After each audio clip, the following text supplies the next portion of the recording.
heard people screaming. I remember seeing on the opposite mountain people killing with a machete. Umugabo arapfa, n'abana n'ifite barapfa. Umuryango wanjye wose baramaze. I could see the smoke, were killing people and burning everything. The country was traumatized, was stressed, was depressed. Everybody was affected in one way or another. Twebwe bakaduhiga. Muri famiye yanjye barishwe, bishwa nabi, bicwa urubozo. Twebwe umuryango wacu tukabona turi mumwe mu miryango irimo guhigwa ngo batwice. Murumuna wanjye duheruka yari afite abana batatu bite n'indahuro. Hanyuma abo bantu bose barapfuye ntihasigara n'umwe.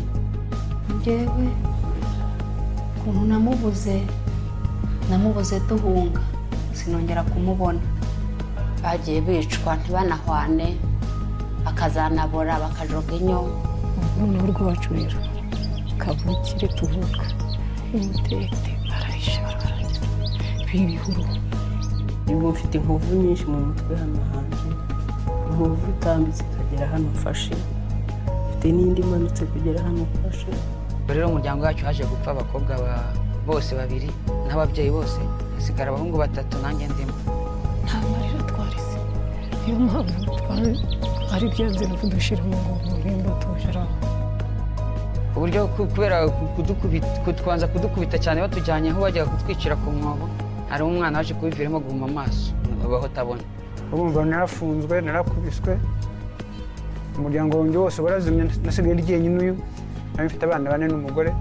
Ingo zabo barazitwika, ibintu byabo ni ukuvuga ngo abantu bari bahari, abagore, abagabo, abakwe bacu, abakazana bacu bose barapfuye ntagihe gisigara. Mama yarapfuye, papa yarapfuye, murumuna wanjye yarapfuye, ku buryo bagiye bashyingura abandi.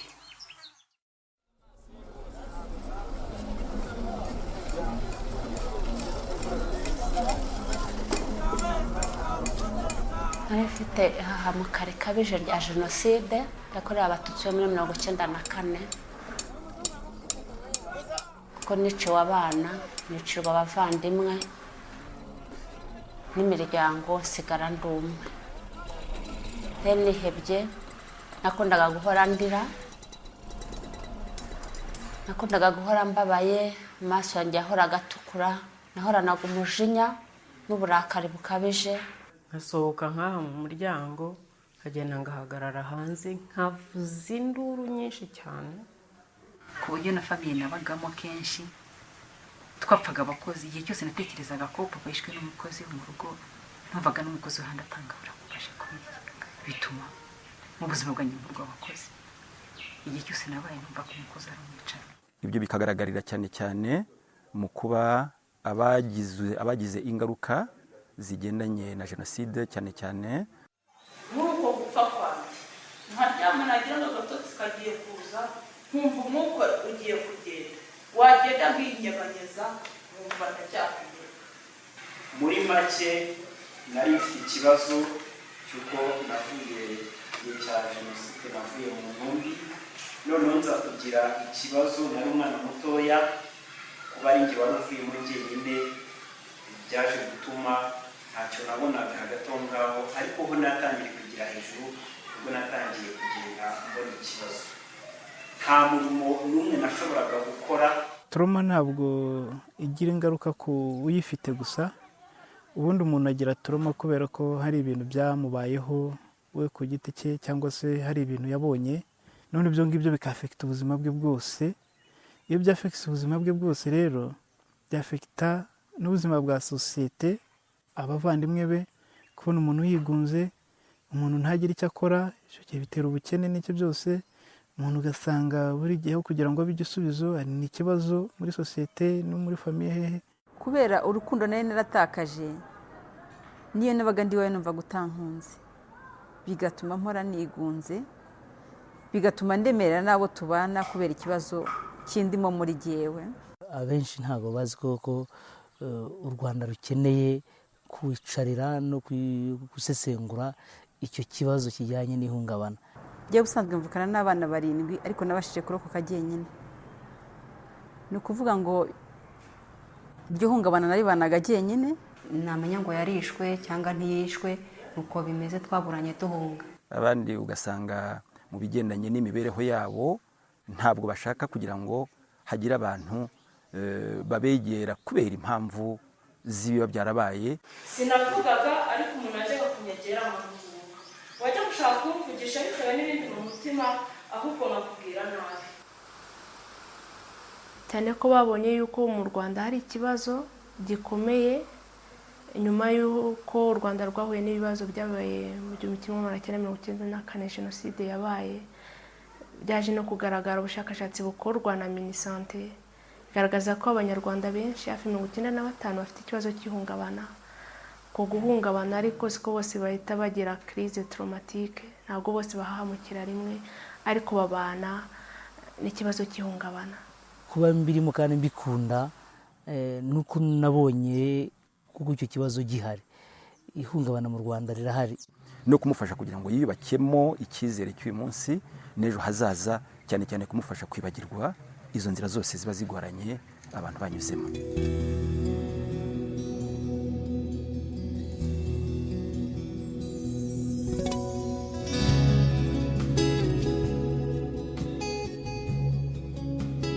In 2005, Hurricane Katrina left a large part of New Orleans, Louisiana, and parts of Mississippi in ruins. A trauma relief team from the TFT Foundation was deployed at the invitation of Charity Hospital in New Orleans. There they treated surgeons, doctors, nurses, policemen, and other staff of Charity Hospital, one of America's oldest hospitals. So the team consisted of 13 people who practiced thought field therapy, including Dr. Paul O's, who is a psychologist and also a Lutheran minister. He was soon going to be going for a second trip to Kigali, Rwanda, to treat children at an orphanage there. In spring of 2006, the TFT Foundation was able to send its first trauma relief team to Kigali, Rwanda.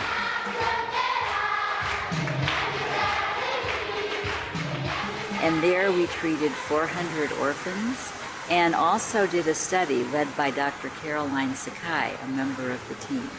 The research turned out to be very compelling. The children improved greatly, and the results of that research were published in the International Journal of Emergency Mental Health. We became inspired by these results that held up even a year later when we returned in 2007. And many other people were starting to request our services. I do believe that this is a model treatment plan that can be used anywhere in the world. We know it's very effective, and it's proving to be more successful with each passing day. And the therapy lasts. It's an enduring treatment. After working with the orphans at El Shaddai during 2006 and 2007, we received an invitation from a group called Women's Foundation Ministries in Kigali, Rwanda. And this is a group of women well known in the city for helping others who are suffering from trauma. And in the meantime, we were developing a new model where we could train local people to do the therapy, and then they could treat each other. So during this study in 2008, we took 2 days to train the women from Women's Foundation Ministry, and they in turn administered the testing instruments to the participants in the research, and they actually did the treatments. We did some supervision while they were doing that, but they actually administered the treatments. While I was still in Rwanda in 2008, I received a call from a Catholic priest, Father Jean-Marie Vianney, from the Northern Diocese of Bayumba. He wanted us to come and train people in his diocese as well. Kuyobora roho z'abantu burya iyo zirwaye urabimenya, nicyo kintu cyambere giguhangayikisha. Igituma rero nshishikarira gufasha abo bantu nuko roho zabo koko iyo tuganira, iyo duhura, iyo baje kunyambaza, ntago baba bashaka ibyo kurya, ntibaba bashaka mbere na mbere amafaranga n'ibindi, baba bakeneye gukira ku mutima. kugira ngo sad level imanuke vuba ku buryo bwihuse. In 2009, we had raised enough money to replicate the research that we did in 2008. And again, we trained 30-some community leaders to do thought field therapy. They administered the tests, they did the treatments, and again, we got the amazing results that were also published this time in the African Journal of Traumatic Stress. Any questions about how you do that thought field therapy treatment?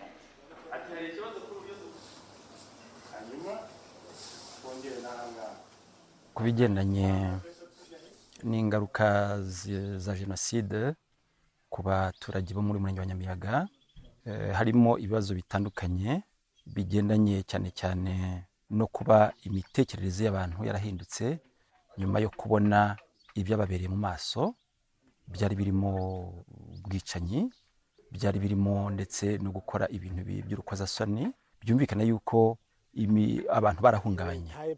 So thought field therapy is often even called tapping therapy. It addresses the meridian system in a specific order while the person tunes into the thought field. And what this does actually is a non-invasive drug-free method for the rapid resolution of trauma and fear, anger, all the kinds of things that make our lives difficult. badusanga natwe icyo gihe twari twateguye abantu bagera kuri 33 twari twatoranije baturutse muri secteurs zitandukanye z'ubuzima bw'umunyarwanda zifasha umunyarwanda. Icyo gihe twari twabakuye hari harimo abapadiri, hari harimo abantu bakora mu mirenge bashinzwe imibereho myiza y'abaturage mu mirenge, hari harimo abantu bashinzwe umutekano w'abaturage aribo bapolisi muri iki gihe, hari harimo abarimu n'abashinzwe imyitwarire y'abana ku mashuri. nuko twagiye muri gufata ayo mahugurwa. Amahugurwa twarayafashe, ariko ubwa mbere twabonaga ari nk'imikino, tuyifata nk'aho ari ukugira ngo twitemberere. ndavuga nti ibi byo noneho ni ibyo kunkuraho, ibi ngibi byo ndabona ari ibyo kunkuraho. Nyine bakatubwira ukuntu, bakaduha ibintu dushushanya, bakaduha ibintu nyine ugatekereza ukuntu bagutemye n'imihoro, ukuntu bagize abantu bapfuye, ibintu bavuze ibyo bintu. ndavuga nti ariko se bari abantu ni abashinyaguzi barusha shitani ububi. ibintu byo kwibutsa umuntu ibintu umuntu yabayemo koko. I was not expecting a lot from it, but by practicing, by deepening it, I realized that there are changes through the techniques of tapping that we were taught. Because by the first time we were taking as a joke, we could not actually realize what is the benefit of this tapping. Namenye TFT mbere bwa mbere na mbere muri 2008, ubwo bamwe mu baterapisti bari basanzwe barahuguwe na TFT nyine baje kutureba. Turi abantu twari dutuye ahantu hamwe mu mudugudu w'imfubyi n'abapfakazi. ndabikora noneho mba ingarutse bwa kabiri numva cya kintu cy'igihinda gitangiye kujya kimvamo. As the explanations went on and the practice went on, we realized that TFT is a technique that helps people in a way that they could not believe. kuriya batugiraga gutya batuvura nkarira umva ndorohewe. Tugeze mu rugo ndakomeza ndabyikorera, numva bingiriye akamaro, maze gukira mbikorera abana. Ni ibintu abanyamahanga bazanye tudasanzwe tumenyereye mu cyacu y'abanyarwanda, wenda bidafite n'icyo bimaze. Maze kumenya rero icyo byamariye nuko nese numva bya bintu najyaga nkoresha kugira ngo mbone ibitotsi sinzire, abari byo mbikuraho.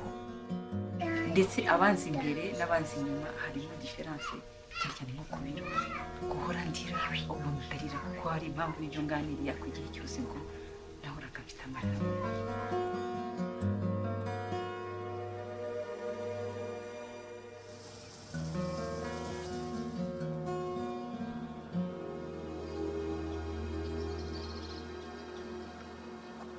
igihe cyo mu kwezi kwa kane cyo kwibuka abacu, icyo gihe turahura tukicara igihe cyo kugira ngo utangire urire, amaso atukure, umutima ubyimbe, tukibuka ryahugurwa twahawe, tukarikora, tugaseka, tukanezerwa, tugatangira kuririmbira Imana, tugatangira gusenga. First, let me tell you why we call this thought field therapy. My husband Roger was a clinical psychologist, and he was always searching for ways to better help his clients faster and deeper, longer lasting help. And he did this by studying many modalities. He studied quantum physics, applied kinesiology, acupuncture, the meridians actually. And what he found as he combined these and started trying different things was that if he had a client tune into the thought field of the negative emotion and then address the meridian system in a specific order, it provided very rapid and profound healing. He spent the last 35 years of his life developing this. I spent 25 of them with him as we developed and expanded thought field therapy so that it can address the body, the mind, the spirit, and do a tremendous amount of healing. In thought field therapy, it makes all the difference in the world what you're thinking about. Birumvikana ko n'ubundi TFT ikorana n'uburyo umuntu atekereza cyane cyane ku buryo ureba imitekerereze ye akaba ariho ugendana nawe cyane cyane umuhaye kugaruka hehe kuri cya kibazo nyirizina yaje akubwira n'uburemere cyari gifite. Umuntu ashobora kwivura ubwe ku giti cye adakeneye umuntu umuvura. Umuntu iyo yabyigishijwe ashobora kubyikorera akivura, cyane cyane trauma n'izindi ndwara zigendeye ku mitekerereze, maladie psychologique. When I first made these discoveries, I had no idea that they would be so rapidly accepted and put into practice. It's no good to have a very successful, rapid treatment if it can't be applied in reality. If we can soothe and eliminate the suffering for so many people, needless to say, I'm delighted to see that they're being helped through the medium of my work.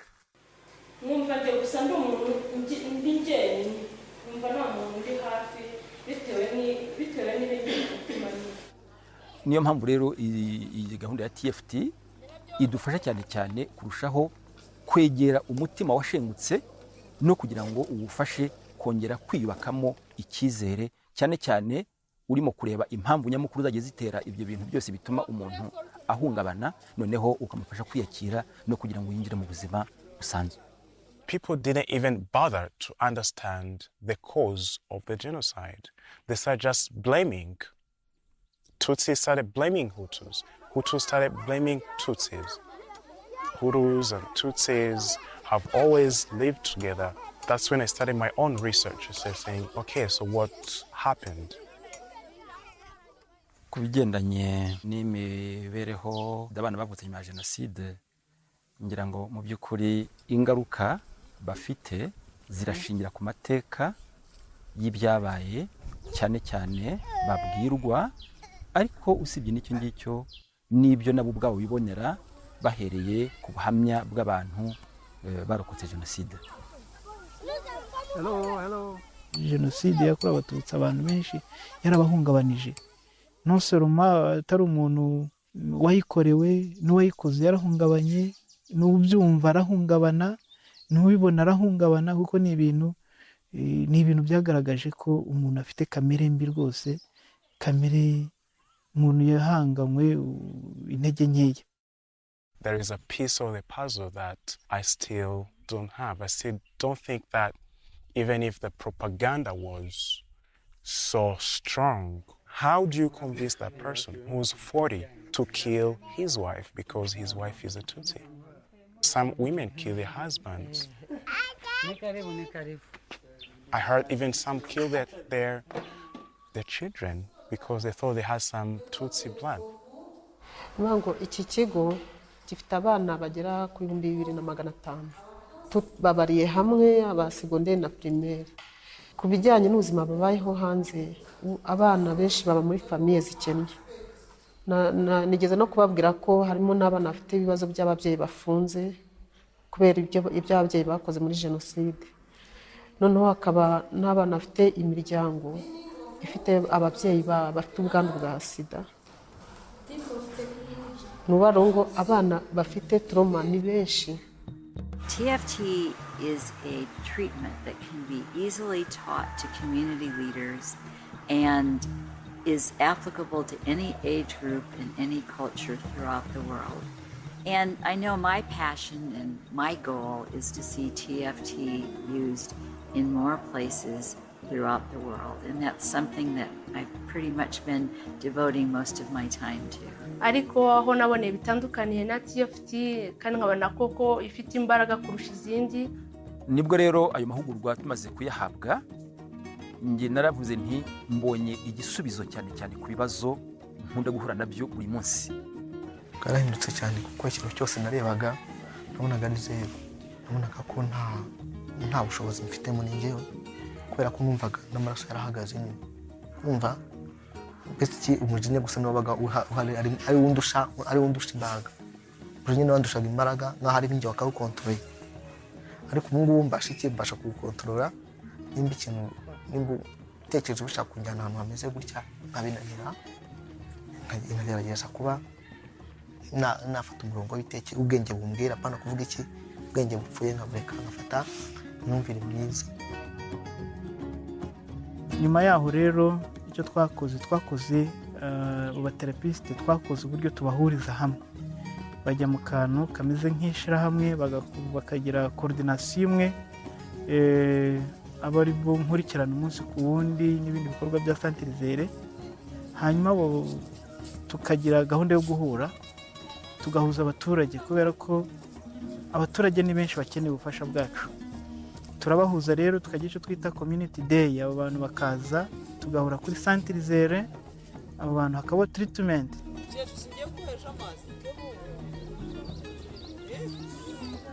Byaranyoroheye cyane rero gukorana nabo maje kubona ayo mahugurwa, noneho hiyongeyeho n'iyi TFT biroroha cyane. Ntabwo navuga ngo umubare n'uyu kubera ko nakira abantu benshi ko mu rwego rw'ubuyobozi, ariko bona TFT yaragize akamaro kuko ndatanga nk'urugero rwa musaza wanjye nkurikira kabiri. Tugatereta abantu barenga 200-300, hanyuma twamara kubatereta icyo gihe tukongera tukaganira nabo tukabaherekeza bagataha n'abaterapisite icyo gihe bagasubira iwabo, ariko basubiraho turangije gukora inama tumaze kureba icyo turi gukora, tukareba buri muntu icyo akora, gatanga na raporo individuelle, raporo yakatwereka ibyo akora iwabo, hanyuma tukagirana inama. Hari naho ureba ugasanga inama zidahagije, bigasaba noneho yuko ukoresha uburyo bwa TFT. Bashobora guplaninga bagakora bakiteza imbere. Byumvikane ko umuntu yiteje imbere abateje imbere igihugu, abateje imbere famiye ye. Ihungabana cyangwa se trauma ntabwo wagica mu Rwanda kuko ari ikintu udasanga ku muntu umwe cyangwa babiri, ni ikintu usanga mu bantu benshi cyane. Ari abayivura nabo ubwabo baba bayifite. Ubwo ni ukuvuga ngo uvura avura umuntu akongera nawe akivura. I'm the director of the Rwandan Orphans Project, which deals with taking care of street children. I have children that I brought from streets. They were 5 years. Some of them, they're HIV positive. They don't know what their future will look like.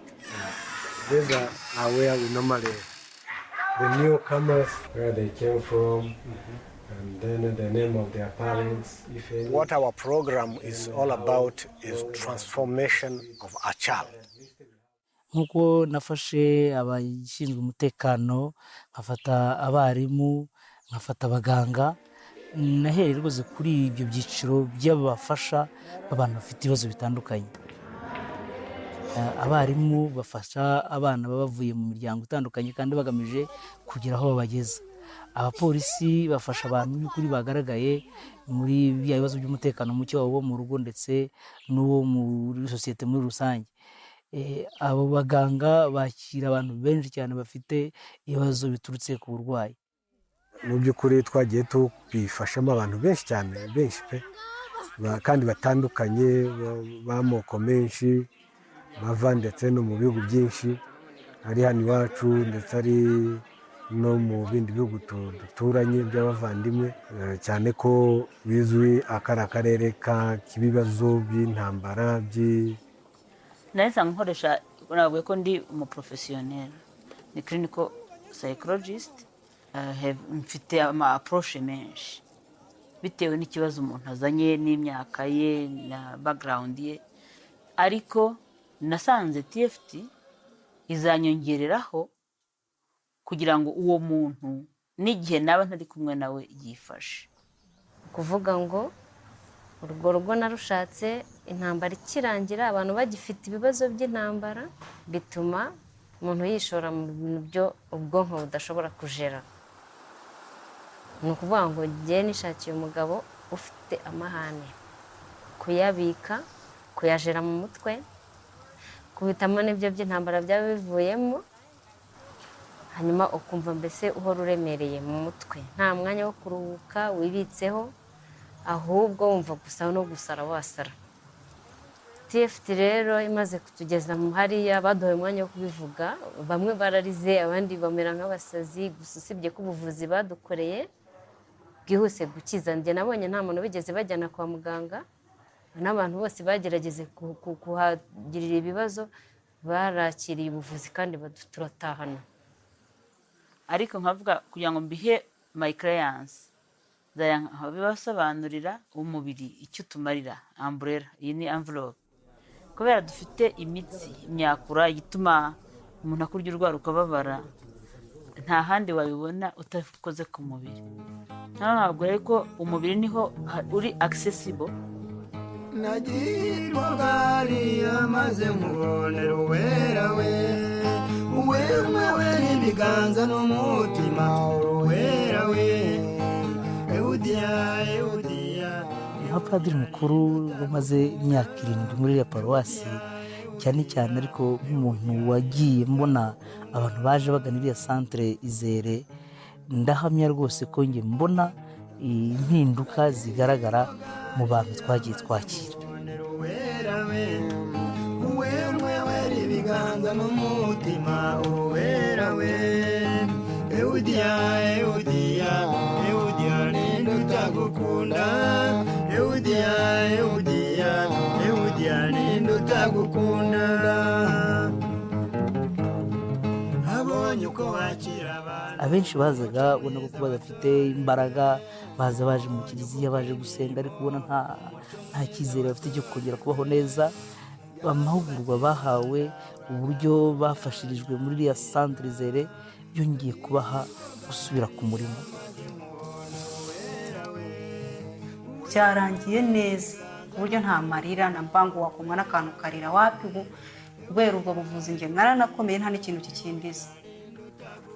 Kuvuga ngo ni ubuvuzi bwatugiriye akamaro kandi bwihuse.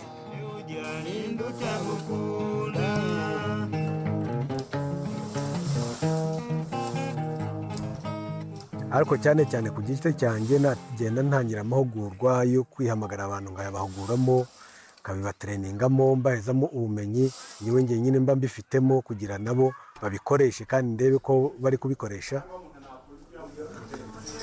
Kandi ibyo mwibuka mukurikiza, murakurikiza zirya traitement majeur cyangwa se major treatment, hanyuma mukurikize birya by'amakorekisiyo bya PR na recurring psychological reversal, ibi byabutya.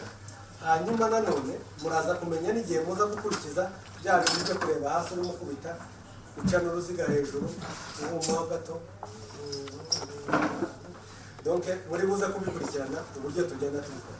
Ubu ni uwangu njyewe ndagenda nshobora kumugora, noneho kugira ngo ayo mako yose mugende muyumvamo. Ubitekereze, ubyiyumvemo, wumve naho hantu hatandukanye hakubabaza, umbwire noneho ugereranyije niba 10 ari ikibazo cyakurenze uri kubabara cyane biguteye ikibazo cyane, rimwe bikaba nta kibazo. Numva nagiye uburemere bugeze ku gipimo cya 9 nk'icyenda. Hanyuma noneho uko ubitekerezo ndagira ngo dukore hano, urabona hano ho ibitsike bitangirira, ukomeze ubitekerezeho, hanyuma hano munsi y'ijisho ubonye igipimo noneho ukamubwira kubitekerezo. Niyo mpamvu bayita thought feed therapy. Nuvuga ngo ni therapy du chamatan, nuvuga ngo ni mu bitekerezo, muravura mu bitekerezo by'umuntu. Niyo mpamvu uragomba inka amazu byose bamaze, ukabona kandi noneho twajya kwishyuza nk'abatuririye inka cyangwa badusenyeye bakaguha uw'umutini ngo genda kuyeho agakwi cyangwa akadirishya, bajya kuvuga ngo akwishyura ugasanga ni umutindi, bagahisha ababategekaga. Icyambere cyabiteraga nawe afite amarisike menshi cyane mu mutwe. Risike ya mbere kuba ntarabashije kwiga, kandi nkaba ndi umwana ufite ubwenge, nkabasha kuvuga ati muri high school kandi nagombaga kuba narangiza nkaba ikintu runaka. Noneho rero ikintera ihungabana nuko mbona ndi njyenyine ntagira aho kuba, mbana n'abana gusa batiga. Nuko abantu rero tubasha twakira abantu bafite ibibazo bitandukanye, ibibazo by'ihungabana, kwiheba, depression, agahinda gakabije, bafite ibitekerezo byo kwiyahura. Hari abaza barwaye indwara bumva ku bwabo zidakira zabuze igisubizo, arwaye umutwe cyane, adasinzira, benshi baza batazi ko bafite n'ikibazo cy'ihungabana. So we're very, very happy with the model that we've been developing, where Rwandans can actually treat each other, or people anywhere in the world can treat each other, especially in countries and developing nations where resources are scarce. This has proven to be an excellent model and very, very well received in Rwanda. We can see that it breaks the cycle of violence. So our passion would be to get it in the hands of children everywhere. When we can give an entire generation a tool for healing, we've made a difference in the world. This term is called nk'uko bisanzwe murabizi ko utwana dutoya turera hari nk'uko tujya ku ishuri ari ubwa mbere kugira ngo twinjire mu bandi bana akaba ari ikibazo, tuba dufite ubwoba. Abarezi n'ubwo bari basanzwe babikora, ariko amahugurwa ngo byarabashimishije kuba barabonye uburyo bashobora kwitwara. Ugereranyije wasanga ari na 70% y'abana biga hano kubera bwa bukene, bya bibazo by'ababyeyi badahari cyangwa se bakoze genocide, ngo ni benshi. As kids we were curious because it was kind of confusing. Imagine a 6-year-old, you're standing at the gate of the house and you see people walking by with 8 mattresses on their heads that they had looted from the secondary school. We saw the girl, the 7-year-old girl with a baby on her back, and she was telling us to hide her, and then we had to tell our mom, and then the mom took her to the back of the house, and then we realized that the man was chasing her. Then the man came with a machete, started saying that you're hiding a Tutsi, you're hiding an enemy of the country, I'm going to report you, we can also kill you. Nk'umuntu wize psychology nyine bigeze mu ishuri wowe urabibona, kandi bya affectinga n'imyigire y'abana tuba tubibona. Ariko hari n'abandi bakeneye koko ubufasha umusanzi we, hakaba n'igihe rwose bimugwa neza kubera yuko iyo usanze umuntu iwe mu rugo ni nabwo yumva arushaho kugira ubwisanzure bwo kukubwira ibiriwe mu rugo ndetse nawe ibindi ukabyirebera. Tukongera natwe kuko nanjye none nkuriye mu mudugudu wacu n'iwe ikipe, none bakampamagara nkabwira abandi, none ku mugani ntawe uvura utivuye, noneho nanjye ndabireka.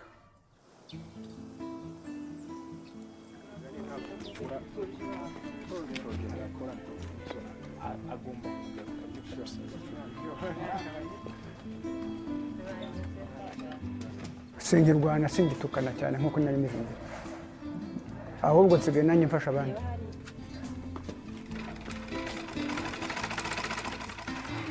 ku buryo ubonaga binarenze ariko mbese yatangiye kugerayo mbese cyane navuga ko muri iyi minsi nawe navuga ko afite ikintu yamufashije kuko nimugoroba ubwo ariho yamaze kubona ko afite amakosa kandi ati rwose nanjye iyo nakubaraga ko ndakubabariye ntabwo ari ufite amakosa kandi ibyo byose ibyo bintu nawe ntabwo yabyumvaga ibyo byonyine yaba ari intambwe ya mbere ibyo byose uko biri uko njye nabibonye mbona ko bizagenda bigira akamaro nkagira umujinya cyane mbese nkumva nanjye nakwihorera kuko nabuze umuryango wanjye wose nahereye kuri 0 ntunze imfubyi 4 aho nshakiye nawe bimaze kubyara abandi 4 singirwana singitukana cyane nkuko nari mbivuga hari urutoki nakaragaga nkarukaraga cyane noneho nkajya numva umujinya ugenda ushira nkumva amahoro aza nkatangira kunezerwa no guseka ikindi narangirizaho kuri icyo kibazo kijyanye n'ubuhamya umuntu yatanga ku mpinduka nuko noneho bose bagendaga bazana abandi. This is the boy she has adopted. Remember the 13 children she adopted after the genocide. So this is one of them. Bituma nanjye nsa nkaho mbigize umwuga wo kuzajya mbikorera n'abandi. Nyuma ikintu cyaje kuvamo. Navuze nta kazi kose muganga yakankuye. Ariko reka ndumva maze kugarura ubuzima, reka ngende njye kwiga kudoda. Kudoda n'intoki. Kuva nabaho mu buzima bwanjye nari ntariga kudoda. Ubu rero ahantu navuga akamaro byangiriye byanshubije kujya kwiga bundi bushya nubwo ndi mukuru ariko narize ndabimenya none ibintu byanjye ndabidoda nkabigurisha amafaranga.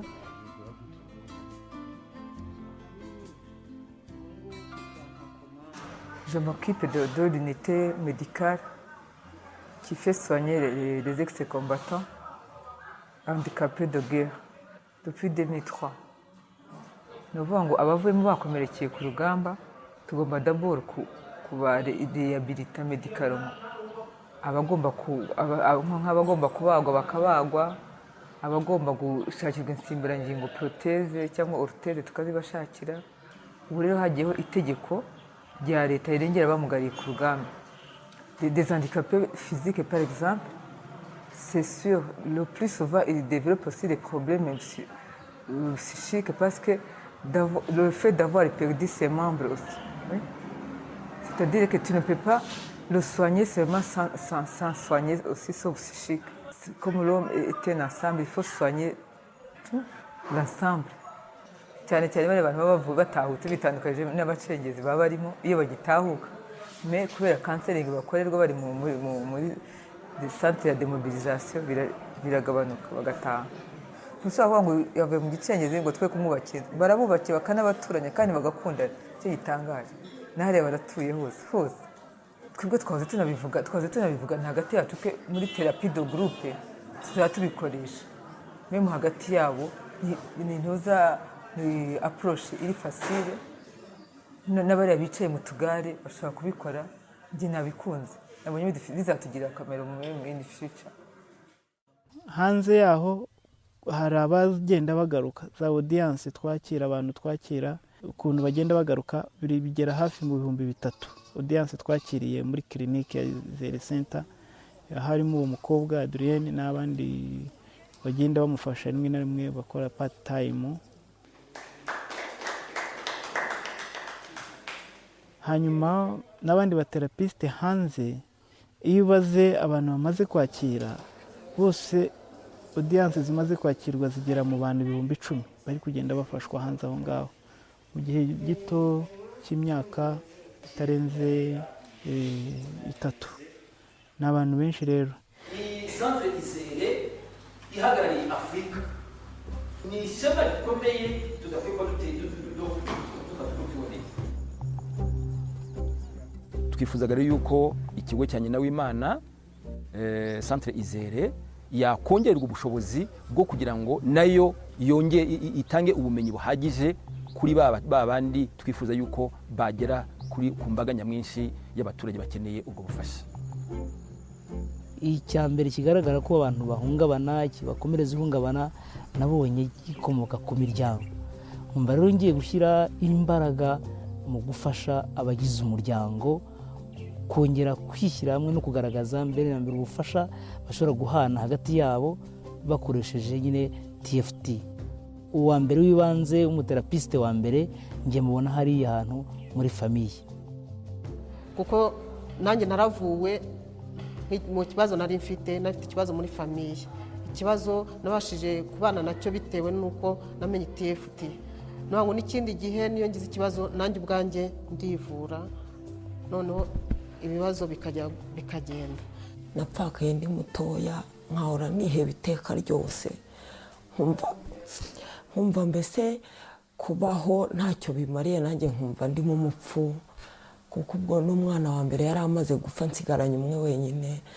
Noneho iteka ryose nkahora ndi umuntu ubona umeze nk'urwaye, nkumva mfite kwiheba, nkumva nta muntu nabana nawe. Guhinga birananira, ubu ndi umuhinzi, guhinga birananira, nkumva nta muntu nabana, iteka ryose nkahora niheba. Nubwo ibyo byose byari biruhije, n'umugabo nawe w'umusirikare yabaga afite ubushobozi bukeya kiriya gihe, byari undi musaraba wo gutunga urugo. Vuga ngo tukiyemeza tukajya mu mirimo y'ingufu, noneho wazayivamo ugasanga nanone wikoreye inkoni, urumva, ugasanga ni umubabaro gusa. Nakwiyahura nabigerageje kenshi kubera ubuzima nari ndimo, ariko kugeza ubu nta kibazo mfite, ndakomeye. Upfa kwanjye ari uko nguko, ariko ubu numva nta kibazo, bigenda biza.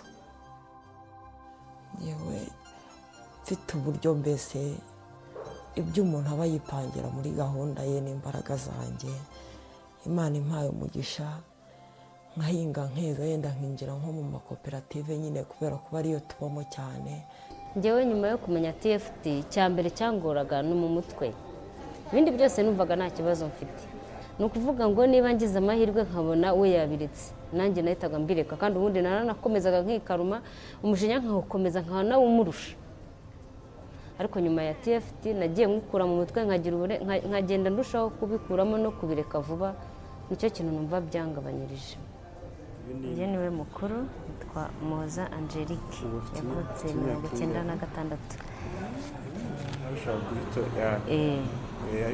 Ariko usikari ibyo ariko n'ubundi numvaga abana banjye bagomba kuba imfubyi nta nyina bafite, kubera ko nanjye numvaga ndiho nari. Ubwo rero murakoze, gusa ndabashishikariza gukomeza kugira urukundo, kubera ko hari aho navuye hari n'aho ngeze. Murakoze. Igihe mbona ko ngomba gukoresha TFT ni igihe aba ari ikibazo umuntu afite gihora kiza, kigahora kiza ari ikibazo kije, tuvuga wenda nko guhora bakajya kubona akumva muri we agize ubwoba, cyangwa se akumva muri we ntashaka kugira ikintu akora, akajya mu buriri akaryama.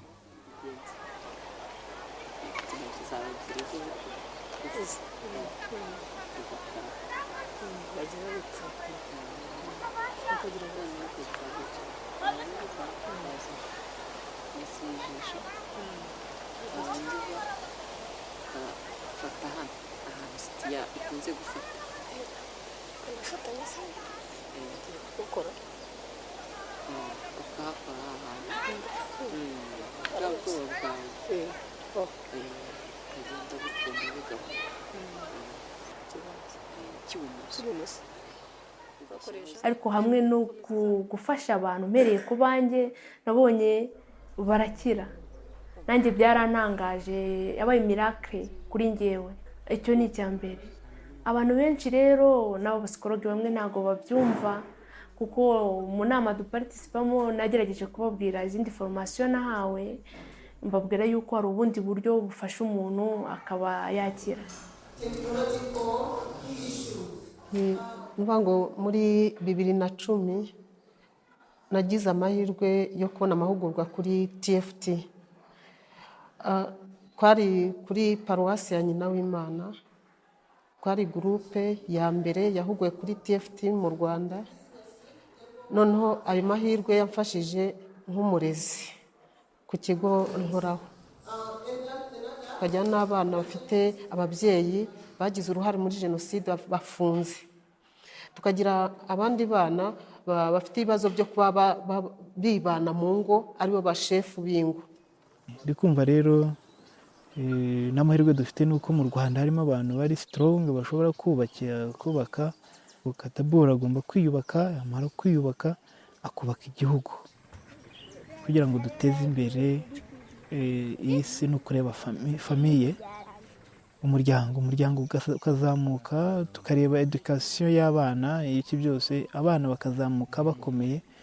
Nk'uko nabivuze, ibyiza ni uko abarimu benshi cyangwa se bishobotse bose bahugurwa kuri ubu buryo bwa TFT kugira ngo nabo bajye babasha gufasha abana, bityo abana bashobora no kubijyana n'iwabo mu baturanyi, noneho ibibazo bikunze kuhaboneka bikaba byagenda bigabanuka. ngo uwigishije umwana burya aba yigishije sosiyete yose. People have lost the trust from a very young age. When the genocide happened, I was only 7. That's when a child starts to make friends, trying to see your peers and think that some of them can be dangerous, or some of them have parents who are dangerous. It was traumatic for me. I felt that I wasn't safe. It wasn't just me, even my peers tried to see me. Some of them identified with me, with just how I look, because they say, okay, maybe this one looks like a Tutsi. Brigitte, umwarimu wanjye atwigisha isomo ryitwa entrepreneurship, bivuga kwihangira imirimo. Ubwo rero tubanye neza, iyo nagize ikibazo cy'uburwayi agerageza kumba hafi, akampa inama z'uko ngomba kubigenza, hanyuma nkabikora nkakira. Muri 1994 intambara yabaye mba kwa nyogokuru hariya i Musenyi mu murenge wa Mutete. Hanyuma umukecuru n'umusaza twabanaga barabatema, akongeye nabashe kurokokamo. Hanyuma n'abarumuna ba mama nabo barabatema n'abana babo. Iyo byabaga bije, iyo byatangiraga kuza, hitaga numva umutima utangiye gutera, cyangwa wenda nabona nk'umuntu ufite umuhoro nkahita mbyibuka. Ariko aho nziye kwivuza byaragabanyutse, nk'umutwe ukagenda ugabanyuka no kugira ubwoba biragabanyuka. aha kabiri numva nzamushyira ni ukuvuga gufata abandi ikindi gice cyahugurwa ni mu rubyiruko muri rusange. Urubyiruko rwacu rugiye rugira amatsinda atandukanye, hari abakinnyi b'umupira, hari abaririmbyi, hari abafite amakarabu atandukanye. Urubyiruko rugomba kugira abaruhagarariye bafite ubumenyi, bashobora gutanga ubufasha kugira ngo bagenzi babo bafite ihungabana batabarwe kandi bafashwe neza.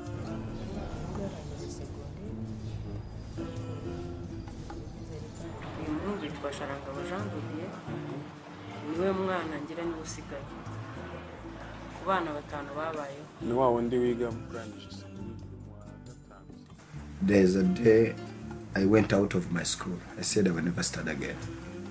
I was thinking whom I will show my certificate. Whom will I show my certificate if I complete my studies? Who will enjoy my party if I complete my school? And I stopped around 3 years. Without studying, staying here, I renewed myself. I entered again my heart. I said, I have to study if my mom is still alive. I'm the pillar of the whole family that completed. That was distracted, that was killed. So I said, now I'm going to be so many things of my mom. One, I'm going to be her husband, her boy, her child, her uncle, her auntie, her everything. Because she was old and she had no power and she was broken in the back, so she couldn't work anywhere. njye numvaga najyaga ku ishuri nyine nkumva nakwiga nkumva umutwe urimo urandya nkumva nashaka kwiga biba ikibazo mu rugo papa akanyangira kwiga njye nkumva mu mutwe mfite ikibazo nareba mu ikayi y'umutwe ukandya amaso agatukura nyine kwiga bikananira umumama rero uriya dufitanye porokeriya araza aransanga anyereka ibimenyetso najya nkoresha kugira ngo nzasubire ku ishuri amajije kubimbwira ntihaciye igihe kinini uko abinyeretse nkabikora akajya anganiriza akanyereka uko nabigenza nyine nuko numva birimo kugenda bigabanyuka ubu ndiga nta kibazo kandi niteguye no kuzatsinda kuko umuntu aba yiyumviye ari mu gukora. This orphanage started in 1981. It is a family legacy and has been helping the children, vulnerable children, orphans, and those who are abandoned, those who have one parent. The percentage of the children having reduced their traumas is so high, even if there are still some cases there. But I am sure that for 100 children, 80 children are no longer having troubles in schools. They are focused, they have hope for the future, at least 80%. If the child is facing the school and is thriving for the future, having self-confidence, sharing with a guardian without any barrier, not quarreling, not fighting his colleagues, I believe that is an outcome from the work of counseling, from the work of TFT and all the techniques. They are no longer the same as they were before we treated them. As I continue my husband's legacy, my wish is to be able to get this into the hands of children everywhere in the world. When we can give this healing tool to that generation, we then see the change in our future generations and can see peace in the world. So he's a student in senior six. He's a very good student. You can find him always reading. nkora y'ikanisa yo gusengesha abantu ibigamije kugira ngo ifashe umuntu kugira ngo amererwe neza mu mibereho, mu mutima, mu mitekerereze amererwe neza. Cyo kimwe n'uburyo mfasha abana hanga mu kigo bari kugira ngo umuntu agire ubumuntu, amererwe neza, atekereze neza, ahinduke mu mitekerereze, agire indangagaciro.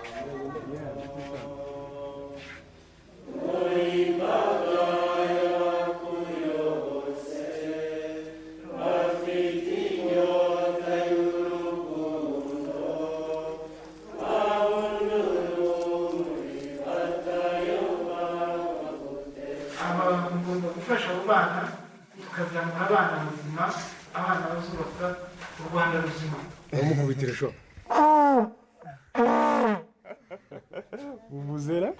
Ibi rero kuva cyane cyane gahunda zose zirimo kubaka umutima w'umunyarwanda bahereye ku bana batoya bakagenda bazamura mu rubyiruko, ubushake rero bw'inzego z'ubuyobozi zitandukanye, ubushake bw'abanyarwanda ubwabo bugaragaza yuko nta na kimwe cyatunanira, cyane cyane yuko dufite icyerekezo kimwe.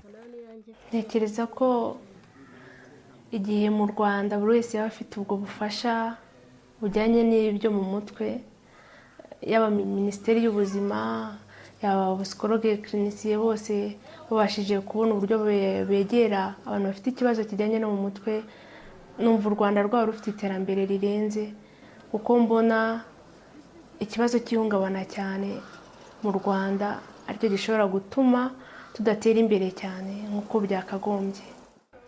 Ni ukuvuga ngo ubwo buryo bwaje budasanzwe njye nabibonye nyuma ari nk'amahirwe gusa, wavuga ngo umugisha umuntu abonye ku muntu, kuko ubusanzwe uburyo nabagaho hano bwari uburyo bumeze nko kwigunga, bwari uburyo kuko naryamaga ku munsi amasaha 28 cyangwa 28.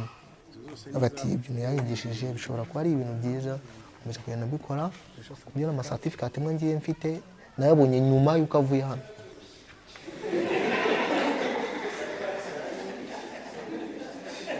umutimanama w'umunyarwanda tumwigishe rwose yumve, tuvure conscience ye, bya bibazo yatewe n'ibyabaye mu Rwanda, ibyo bibazo tugerageze kumufasha tumuherekeze neza.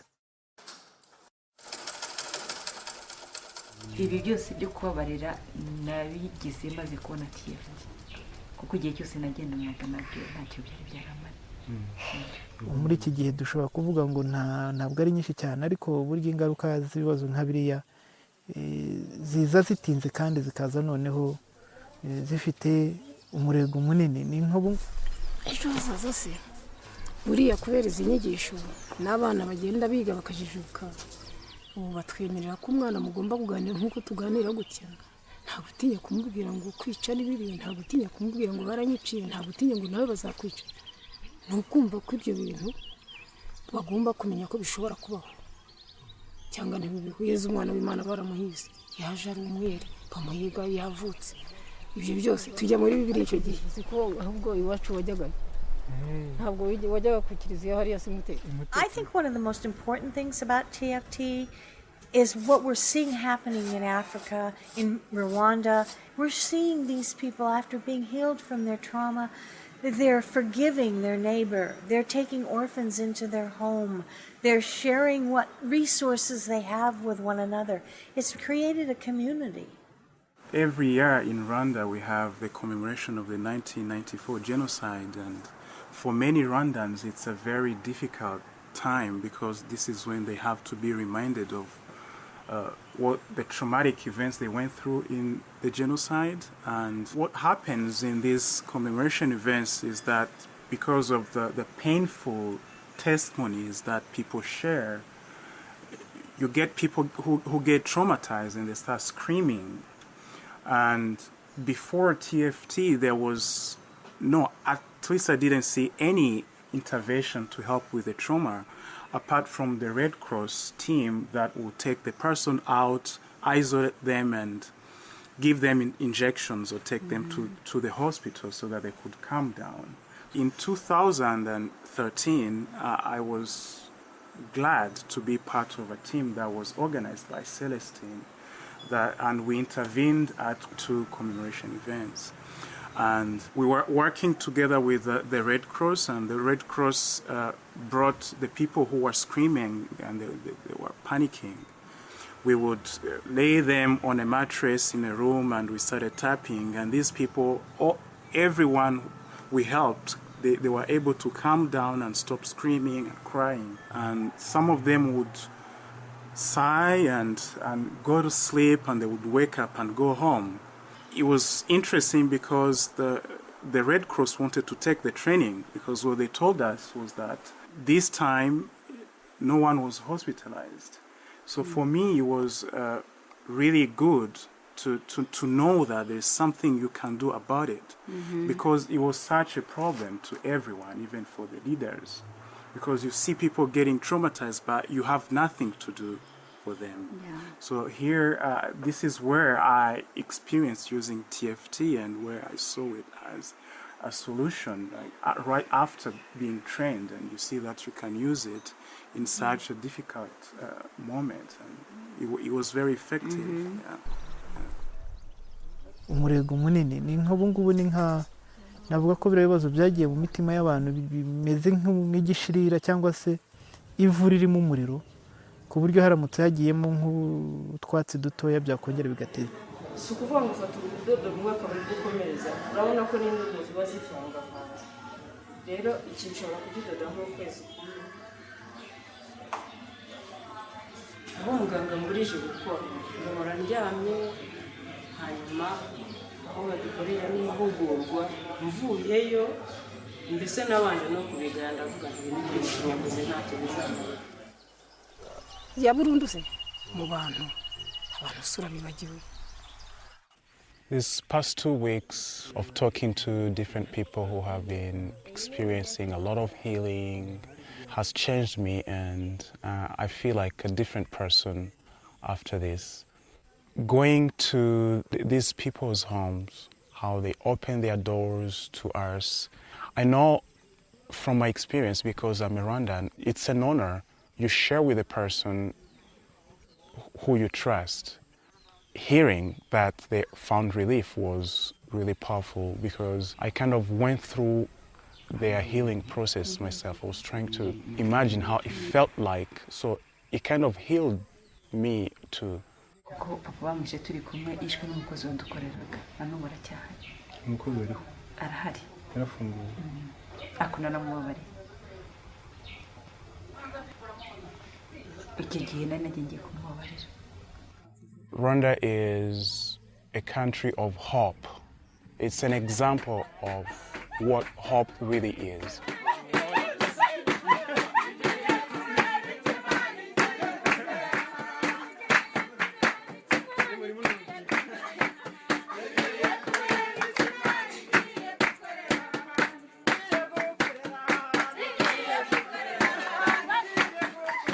ni nabwo bwa mbere nagize ikintu kinsetsa mu buzima kuva intambara irangiye.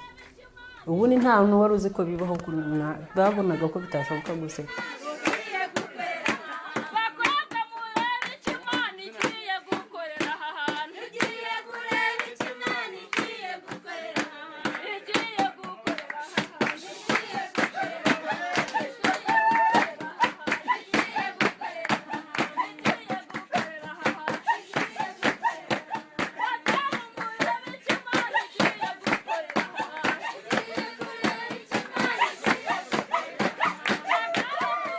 Ariko ubu ngubu nabaye umuntu nk'abandi nyine, ubu ndasaba nkanaganira.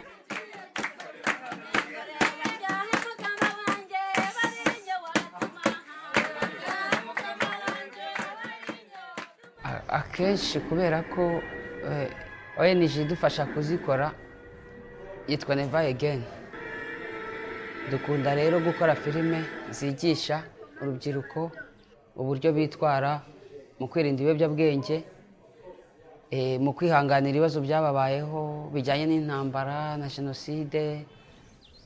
Umuntu ubwenge bakatwigisha nayo njya mu mahugurwa nayo. Noneho murakavuga ati ko uriya mwana kugira ngo apfe ntabwo namutabaye, kandi nabireba kandi mfite ubushobozi bwo kumutabara, ariko mumbabarire tukamukatira imyaka mike.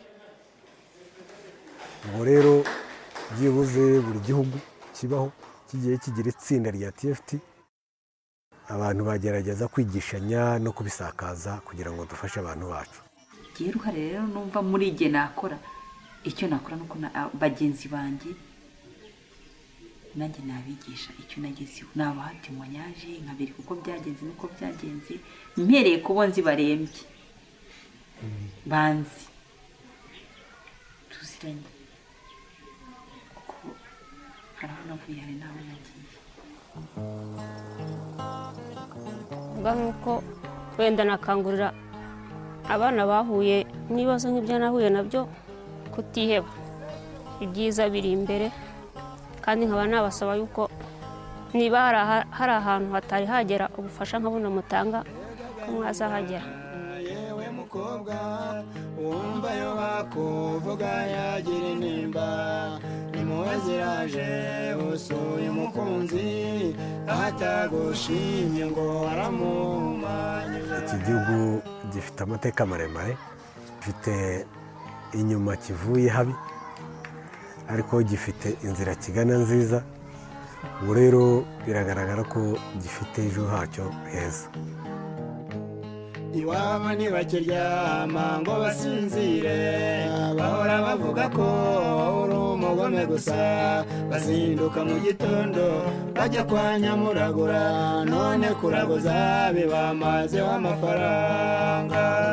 I'd like the world to see Rwanda as a country, as a people, a strong people, a people that can overcome anything, a people that has gone through the worst thing you can ever imagine and was able to recover from it, that is rebuilding, a people that forgives. numva rero urukuta ruhari ni uko twebwe twakumva ko urukuta tugomba kurwigizayo, hanyuma twese tukagendera mu murongo umwe, tugatahiriza umugozi umwe mu gukemura ibyo bibazo. Mureke rero icyo nsaba abantu bose ni uko twashyira hamwe mu gukemura ibibazo by'isi, nta wita undi ba mwana kandi ntawe uharira undi ibibazo bihari. Justement ko nabivuze, uyu munsi ni njye, ejo ni wowe. Murakoze. Sarawe uri umunyabyago, ibyo byose biza bigana Sara.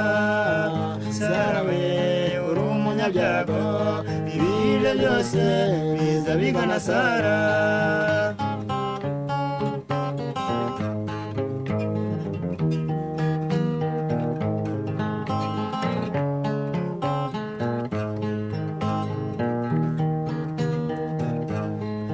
Koko Sara uri umunyabyago, mu minsi yashize wari wubatse urugo, wubakanye na viyani wawe, none uwo mugabo nawe yarakwanze kubera guhora bamuteranya nawe, waba bakozeza yuko basumba.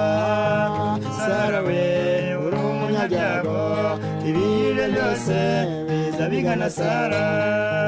Sara we uri umunyabyago, ibiryo byose biza bigana Sara. Ari mujije umubano, wizera yuko ari inshuti yawe, none mu gihe aguteye umugongo, mwana wa mama muteye urenga, utihehewe no kugaruka iwanyu mukanserege masezeho. Sara we uri umunyabyago, ibiryo byose biza bigana Sara. Sara we uri umunyabyago, ibiryo byose biza bigana Sara. Sara we uri umunyabyago, ibiryo byose biza bigana Sara.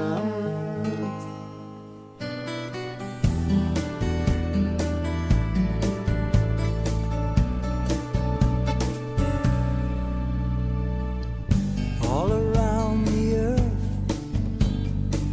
since the beginning of man, we've been the guardians of the homeland.